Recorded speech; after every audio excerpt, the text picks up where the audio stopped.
लामो समयको लकडाउन पश्चात हामी काठमाडौँ जाने प्लान गऱ्यौँ र हाम्रो यात्रा सुरु भयो Dhading मेसीबाट।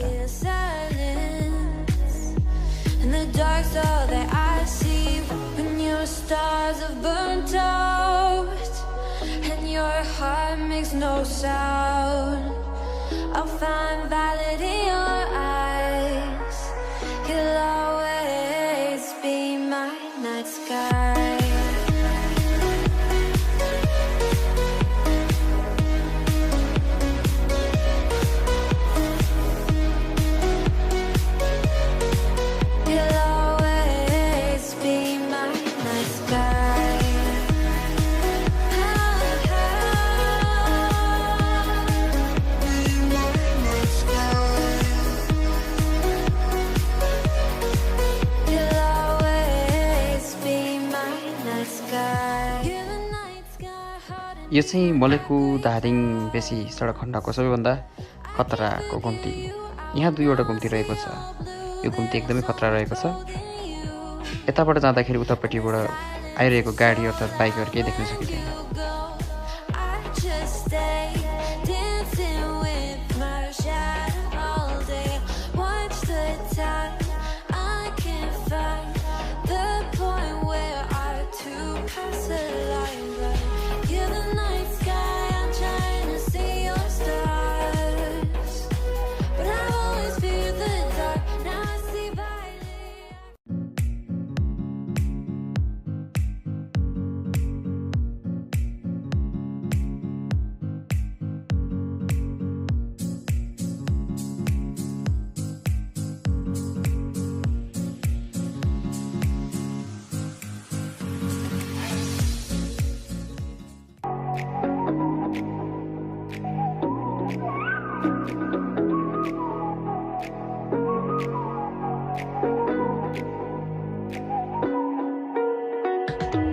You're the night sky trying to make me see your stars, but the dark gets so lonely.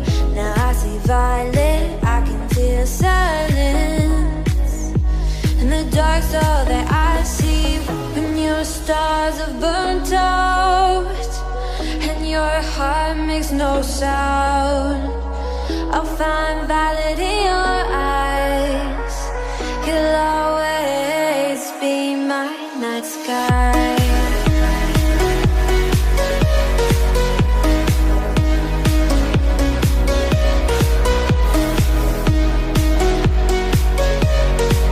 You'll always be my night sky.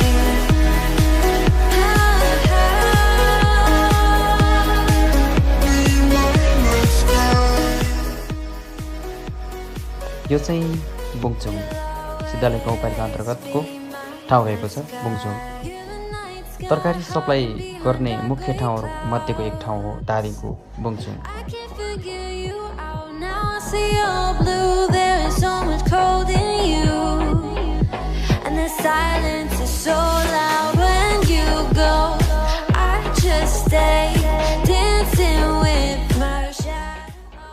बुङचुङ कटेर लगभग 10 मिनट पश्चात हामी पुग्न सकिन्छ मुक्तिनाथ बाबाको मन्दिर।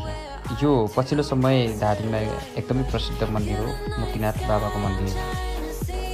सडकबाट लगभग 10 मिनट हिँडे पश्चात मुक्तिनाथ बाबाको मन्दिरमा पुगिन्छ भने 10 मिनट खोलातर्फ हिँड्यौँ भने हामी स्नान गर्ने ठाउँतर्फ पुग्न सकिन्छ।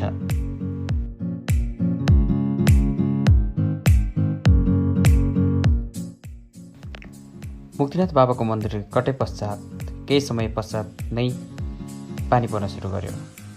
बाटो भिरको थियो, भिरको टुप्पा देख्दैन थियो भने भिरको फेद छाँगाछुर थियो। तैपनि हाम्रो यात्रा कन्टिन्यू चलि नै रह्यो।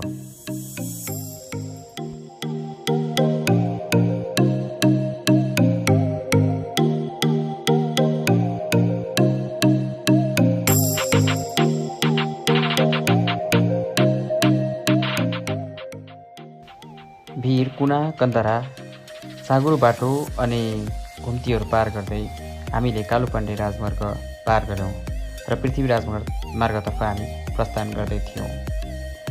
त्यही क्रममा नै हामीले त्यहाँ देख्न सक्यौँ ठुलो एकदमै बर्खाको भेल मिसिएको त्रिशुल नदीलाई, जुन नदी रसुवाबाट सुरु भई नुवाकोट हुँदै धादिङ आइपुग्छ र पछि नारायणीमा मिल्ने गर्दछ।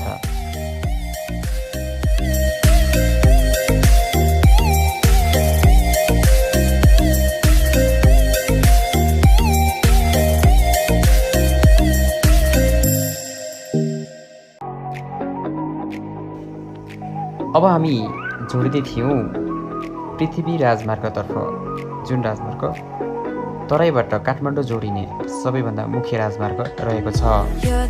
यस ठाउँबाट काठमाडौँ पुग्न लगभग 1 देखि 1.5 घन्टा लाग्ने गर्दछ। दूरीको हिसाबमा 60 किलोमिटर रहेको छ। In the dark, all that I see when your stars have burnt out and your heart makes no sound. I'll find valid in your eyes. You'll always be my night sky.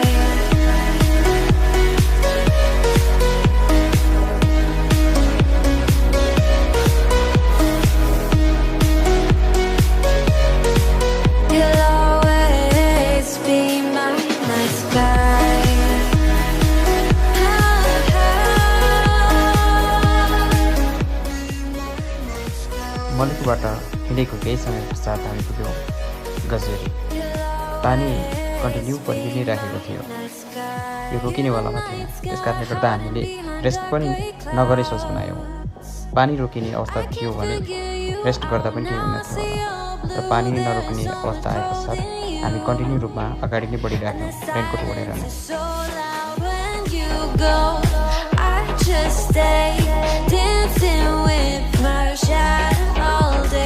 Watch the time, I can't find the point where our two paths align. But you're the night sky, I'm trying to see your stars.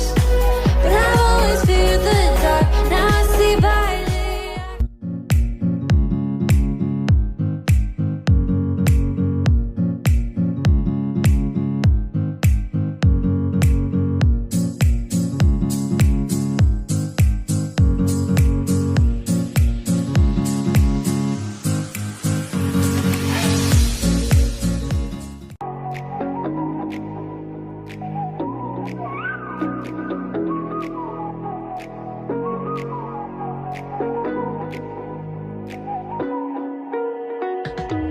You're the night sky, trying to make me see your stars.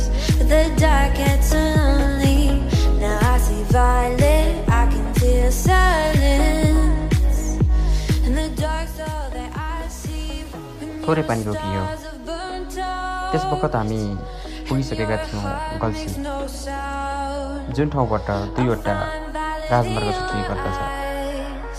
एउटा राजमार्ग जाने गर्दछ भने चाइनातर्फ लाग्छ भने चाइनाको बोर्डरसम्म पुग्ने राजमार्ग छ भने एउटा राजमार्ग काठमाडौँतर्फ लाग्ने गर्दछ, जुन पृथ्वी राजमार्ग कन्टिन्यू रूपमा अगाडि बढ्ने गर्दछ।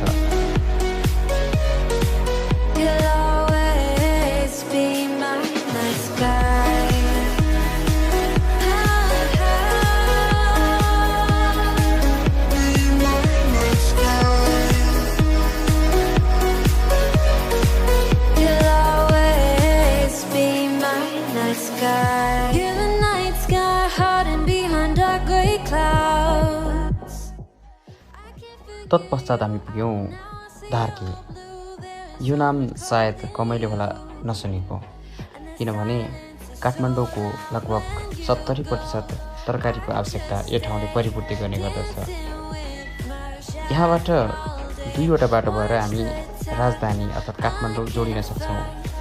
एउटा राजमार्ग पृथ्वी राजमार्ग रहेको छ भने अर्को शाखा सडकको रूपमा धार्की सिधापाइला सडक रहेको छ, जुन अहिले निर्माणाधीन अवस्थामा रहेको छ।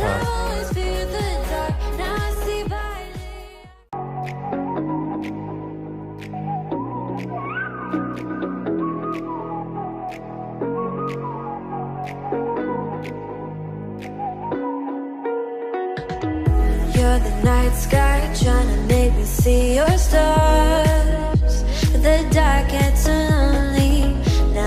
violet, I can feel silence.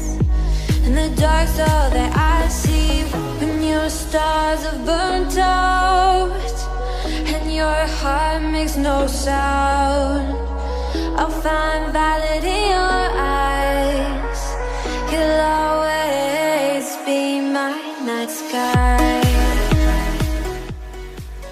धार्केबाट लगभग 5 मिनटमा नै हामी पुग्न सक्छौँ 9 यो ठाउँलाई हामी काठमाडौँ छिर्ने एउटा बेस क्याम्पको रूपमा लिन सक्छौँ। यहाँबाट 2वटा राजमार्ग छुटिएका छन्। यहाँसम्मको राजमार्गलाई पृथ्वी राजमार्गको रूपमा चिनिन्छ भने हेटौँडा काठमाडौँ यो वन राजपथ पनि यो सडकमा आएर जोडिन आएको छ र स्थानीय भाषामा भन्नुपर्दा 7 घुम्तीको बाटो पनि यहाँबाट दाहिनेतर्फ लागेर चाहिँ हामी त्यस ठाउँतर्फ जान सक्छौँ। यहाँबाट बाटोहरू एकदमै अप्ठ्यारा छन्, घुम्ती धेरै छन् भने खल्टा खुल्टी पनि धेरै रहेको छ।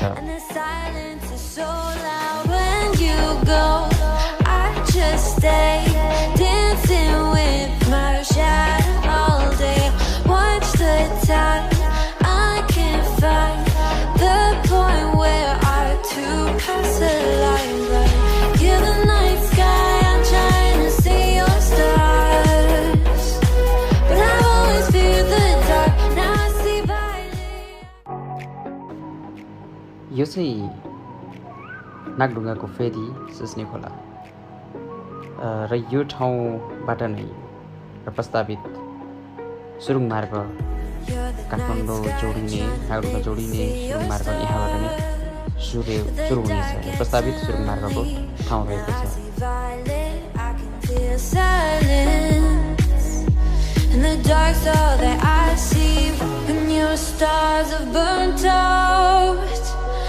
Your heart makes no sound. I'll find violet in your eyes. Finally, हामी काठमाडौँ पुग्यौँ र हाम्रो यात्रा यहाँ नै समापन हुन्छ। यो भ्लग यहाँहरूलाई कस्तो लाग्यो? यदि अरू पनि भ्लगहरू यस्तै हेर्न चाहनुहुन्छ भने मेरो च्यानललाई सब्स्क्राइब गर्न नभुल्नुहोला।